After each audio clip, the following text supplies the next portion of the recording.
আসসালামু আলাইকুম ওয়া রাহমাতুল্লাহি ওয়া বারাকাতুহু। এই ভিডিওটা নিয়ে এখন সামাজিক যোগাযোগ মাধ্যমে ব্যাপকভাবে তোলপাড়। এক চোখ এক চোখ বিশিষ্ট একটি বাচ্চা। অনেকে মনে করছেন এটা হচ্ছে দজ্জাল। এটাই হচ্ছে দজ্জাল। এই বাচ্চাটি কিন্তু ইহুদিদের থেকে এসেছে। এই এই ভিডিওটা সম্পর্কে আজকে আপনাদের সাথে আলোচনা করব। এই বিষয়টা কতটুকু সত্য বা এর রহস্যটা কি?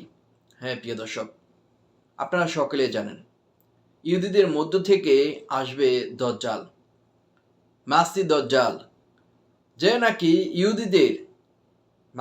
ইহুদিদেরকে রক্ষা করবে, তাদের আত্মবিশ্বাস ইহুদিদের।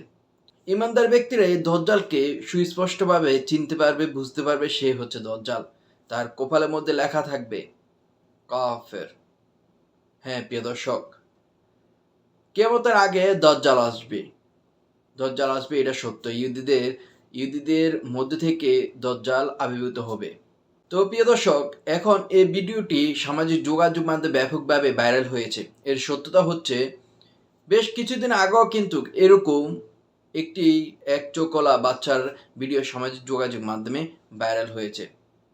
তখন অনেকে মন্তব্য করেছেন, দাজ্জাল চলে এসেছে পৃথিবীতে, দুনিয়াতে। দাজ্জাল এসেছে, এখন কাফিরদেরকে নিয়ে বিশ্ব শাসন করবে, ইহুদিদেরকে নিয়ে বিশ্ব শাসন করবে। কিন্তু এই ভিডিওটার সত্যতা হচ্ছে, এটা ইহুদিরা এই কাজটি করেছেন।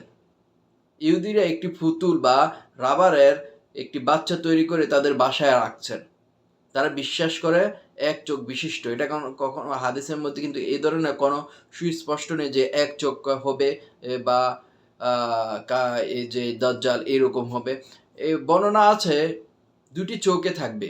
একটি চোখ সামান্য মানে বন্ধ থাকবে, আর একটি চোখ দিয়ে সামান্য সে দেখতে পারবে, পুরো বিশ্ব শাসন করবে